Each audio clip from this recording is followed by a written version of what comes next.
1936 সালের 19শে জানুয়ারি বগুড়ার গাবতলীর ছোট্ট গ্রাম বাগবাড়িতে জন্ম নেয় একটি শিশু। কমল নামের সেই শিশুটি একদিন হয়ে ওঠে বাংলাদেশের ভাগ্য বদলের রূপকার জিয়াউর রহমান। জিয়াউর রহমান ছোটবেলা থেকেই ছিলেন সাদামাটা অথচ আত্মপ্রত্যয়ী। শিক্ষাজীবন শেষে সেনাবাহিনীতে যোগ দিয়ে দেশের সেবায় নিজেকে উৎসর্গ করেন। তার কর্মদক্ষতা এবং দেশপ্রেম তাকে পরিণত করে এক সাহসী সেনানীতে। 1971 সালের 25শে মার্চ কালো রাতে যখন পাকিস্তানি হানাদার বাহিনী গণহত্যা চালাচ্ছিল, ঠিক তার পরদিনই চট্টগ্রামের কালুরঘাট বেতার কেন্দ্র থেকে জিয়াউর রহমান বাংলাদেশের স্বাধীনতার ঘোষণা দেন।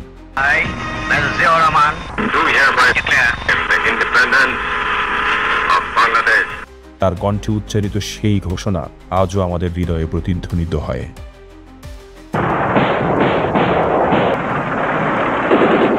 মুক্তিযুদ্ধে তার অসামান্য অবদান এবং ভূমিকা গৌরবের।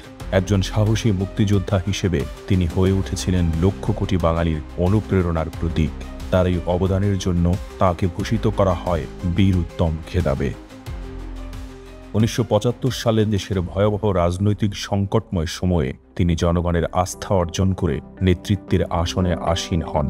বহুদলীয় গণতন্ত্রের প্রবর্তক হিসেবে তিনি বাংলাদেশে একটি নতুন রাজনৈতিক ধারার সূচনা করেন, প্রতিষ্ঠা করেন বাংলাদেশ জাতীয়তাবাদী দল বিএনপি।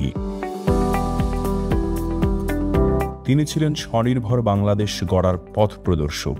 জনশক্তি রপ্তানি, পোশাক শিল্পের বিকাশ, খাল খনন, খাদ্য উৎপাদনে স্বনির্ভরতা, গণশিক্ষা, গ্রাম সরকার প্রতিষ্ঠা, তার এসব উদ্যোগে দেশ এক নতুন পথে এগিয়ে যায়। বিশ্বমঞ্চেও তিনি হয়ে উঠেছিলেন বাংলাদেশের পরিচিতি।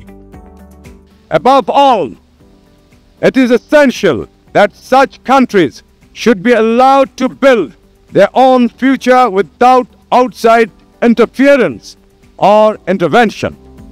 তার প্রচেষ্টায় দক্ষিণ এশিয়ার দেশগুলোর মধ্যে বন্ধুত্বপূর্ণ সম্পর্ক প্রতিষ্ঠা পায়। একই ধারাবাহিকতায় প্রতিষ্ঠিত হয় সার্ক। বেগম খালেদা জিয়া ছিলেন তার জীবনের সারথি, একে অন্যের পরিপূরক ছিলেন। আমার ছেলেদেরও কোনো সময় কোনো বেশি কাপড় চোপড় সে পছন্দ করতো না। আমরা সবসময় রেশনের চালই খাই, তো তার মধ্যে থেকে আমাকে সে 2000 টাকা দিত, ওর মধ্যেই আমার সংসার চালাতে হতো। তাদের দুই সন্তান তারেক রহমান ও আরাফাত রহমান কোকো। আমার এই শার্টটাই আব্বুর ছিল আগে, এটাই বানিয়ে দিয়েছে। তোমার মনে আছে কোকো এরকম কোন? আমার দুটো প্যান্ট ছোট করে বানিয়ে দিয়েছিল। আপনারা নেতৃত্ব দিতে চান, আপনাদেরকে জনগণের মধ্যে যেতে হবে। জনগণকে সঙ্গে রাখুন, জনগণকে সাথে রাখুন। পিতার আদর্শকে ধারণ করে এগিয়ে চলেছেন তারেক রহমান। জিয়াউর রহমান ছিলেন দেশপ্রেমের প্রতীক। জন্মদিনে এই মহান নেতা জিয়াউর রহমানকে জানাই গভীর শ্রদ্ধা।